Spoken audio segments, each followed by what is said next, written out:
This video walks through the process of installing InterSystems API Manager, from unzipping a new kit to opening the admin portal. You will learn how to prepare an instance of InterSystems Iris or HealthShare and a host system for API Manager, and how to set up and run API Manager containers. Let's start by reviewing the requirements for the InterSystems Iris or HealthShare instance that connects to API Manager, and seeing how to meet those requirements.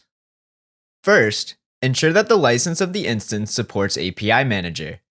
Go to the License Key area of Management portal and search for API Management to make sure it is included. Next, enable the IAM user.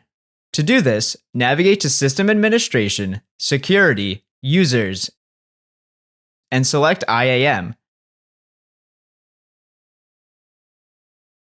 Then check User Enabled. Set a new password for the user. You will later use this password when you set up the API Manager setup script. Another requirement is to enable the IAM web application. To set this up, go to System Administration, Security, Web Applications, and select API IAM, then Application Enabled.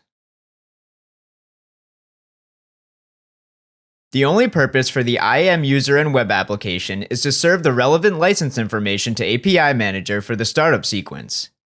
InterSystems Iris is in no way storing or aggregating any data that is accumulated through API Manager. In addition to enabling the license, user, and web app for API Manager, the InterSystems Iris instance also requires a static IP address that is findable by API Manager. API Manager runs inside of a container, which by default can only access public networks. So the easiest way to make your instance findable is to have a public-facing IP address. If API Manager and InterSystems Iris are running on the same host, you also have the option of letting the API Manager container access the host's private networks. The instance's IP address must also be static, because you assign it only once during the setup script. This requirement poses a challenge if the instance's IP address is dynamic, as is the case in many large networks and VPNs. The problem of a dynamic IP address can be solved by creating and maintaining a local DNS record when API Manager and InterSystems Iris are on the same host system. Otherwise, you should create a static, publicly findable IP address for your InterSystems Iris instance that always resolves to the instance's address. Next, let's take a look at the system requirements for API Manager. API Manager and InterSystems Iris do not need to run on the same host system, but they need to be network connected, as you have seen. The API Manager host system should be a Unix distribution, the recommended operating system for InterSystems containers. Ubuntu is used in this video.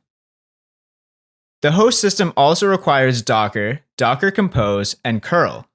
Minimum versions requirement are listed in documentation. Experience with Docker containers is not required for out-of-the-box installations of API Manager, but it can be helpful for customizations. Let's proceed with the API Manager setup.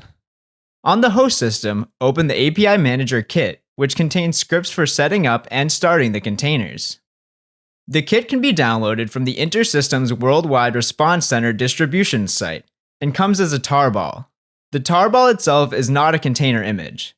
The kit needs to be unzipped to get the contents, which include a README file, a container image, and scripts.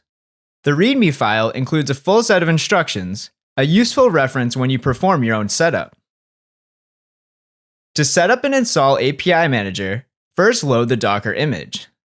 In a terminal with Docker running, enter the command docker load-i-iam image.tar. Verify the repository, image, and tag of the API Manager image.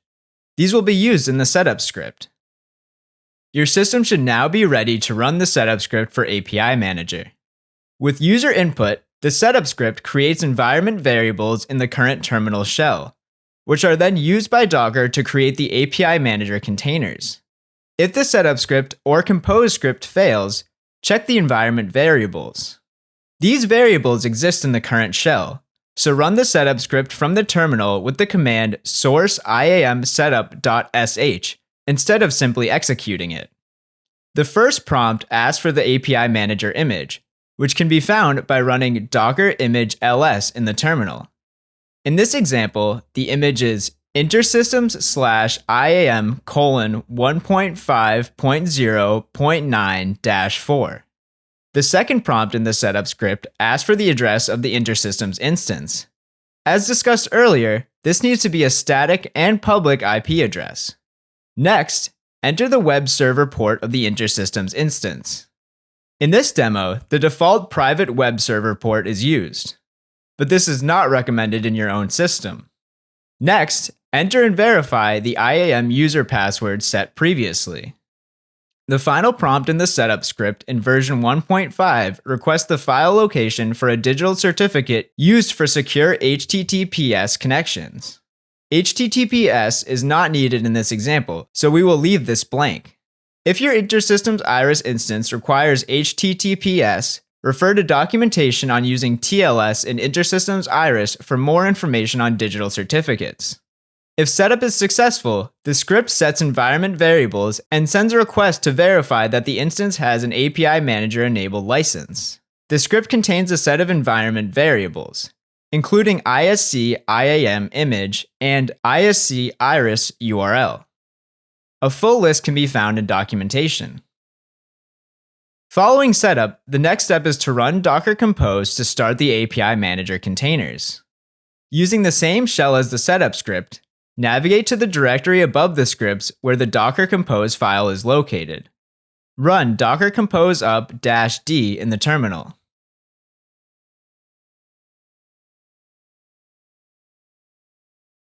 Once this is completed, run docker ps-a to reveal container status. Information about 3 API Manager containers should appear. The first container, scripts IAM1, should be running with a status of up. If it is stuck on restarting, something has failed. The second container, scripts IAM migrations 1, is only used on startup and will later show the status of exited. Data is stored in a container called scripts db1, which should have a status of up.